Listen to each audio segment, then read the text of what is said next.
پیارے بچوں، آج کی کہانی بہت ہی مزیدار ہے، تو چلو کہانی شروع کرتے ہیں۔ ایک دور دراز سلطنت تھی جس کا نام سیرستان تھا۔ یہاں کی شہزادی زینب خوبصورت اور دلیر تھی۔ ایک رات شہزادی زینب نے ایک عجیب خواب دیکھا۔ خواب میں ایک پراسرار بزرگ نے اسے بتایا کہ اس کی سلطنت کے قریب ایک قدیم خزانہ دفن ہے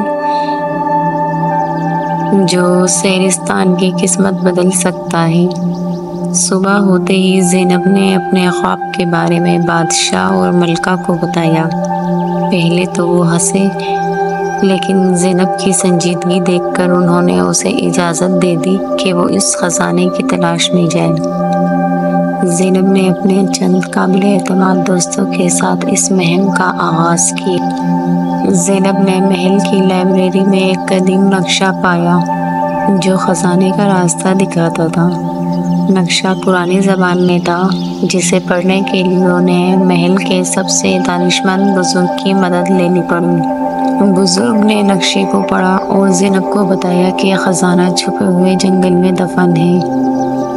زینب اور اس کے دوستوں نے چھپے ہوئے جنگل کی طرف سفر شروع کیا۔ راستے میں انہیں مختلف مشکلات کا سامنا کرنا پڑا۔ پہاڑیاں، دریا اور جنگلی جانور ان کی راہ میں رکاوٹ بنے، مگر زینب کے ہمت دلانے پر وہ سب مشکلات عبور کر گئے۔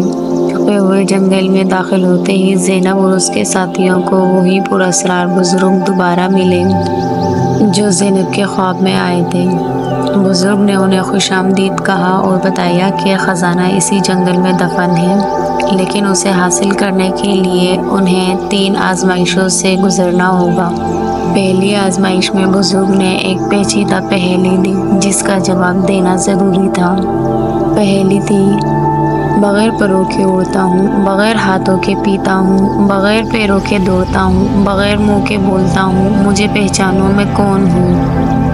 زینب نے سوچا اور سمجھا کہ جواب ہوا ہے۔ بزرگ نے مسکرا کر انہیں دوسری آزمائش کی طرف جانے کا اشارہ کیا۔ دوسری آزمائش میں انہیں ایک گہرے اور تاریک غار سے گزرنا تھا جس میں خوفناک آوازیں گونج رہی تھیں۔ بزرگ نے کہا، اس غار میں تمہیں اندھیرے اور خوف کا سامنا کرنا ہوگا۔ اس کے آخر میں ایک مشعل ہے، اسے تلاش کرو اور اسے واپس لاؤ۔ زینب نے اپنے دوستوں کو حوصلہ دیا اور سب نے مل کر اس غار میں داخل ہو کر مشعل کو تلاش کیا۔ جب وہ مشعل واپس لے کر آئے تو بزرگ نے انہیں تیسری آزمائش کے لیے تیار ہونے کو کہا۔ تیسری آزمائش میں بزرگ نے ایک بڑا اور بھاری پتھر دکھایا اور کہا، یہ پتھر تم سب کو مل کر اٹھانا ہے۔ اکیلے کوئی بھی اس پتھر کو نہیں ہلا سکتا، لیکن اگر سب نے مل کر کوشش کری تو کامیابی ملے گی۔ زینب نے اپنے دوستوں کے ساتھ مل کر اپنی تمام تر طاقت اور حوصلے کو یکجا کیا اور سب نے مل کر بھاری پتھر کو اٹھا کر ایک طرف کیا۔ اس آزمائش میں ان کی دوستی اور مشترکہ کوشش کی اہمیت سامنے آئی۔ تینوں آزمائشوں کو عبور کرنے کے بعد زینب اور اس کے دوستوں نے خزانے کی جگہ کو کھودا اور ایک قدیم صندوق پایا جس میں سونا، جواہرات اور قیمتی اشیاء تھیں۔ اس کے ساتھ ہی انہیں ایک خط بھی ملا جس میں لکھا تھا کہ یہ خزانہ سیرستان کی ترقی اور خوشحالی کے لیے ہے۔ زینب اور اس کے دوست خزانہ لے کر واپس سیرستان آئے۔ انہوں نے اس خزانے کو دانشمندی سے استعمال کیا اور اپنی سلطنت کو مزید خوشحال اور ترقی یافتہ بنا دیا۔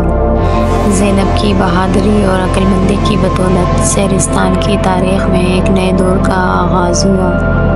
اس طرح شہزادی زینب کی یہ کہانی ایک مثال بن گئی کہ کس طرح ہمت، عقل مندی اور دوستی سے بڑے بڑے چیلنجز کو عبور کیا جا سکتا ہے اور خوابوں کو حقیقت میں بدلا جا سکتا ہے۔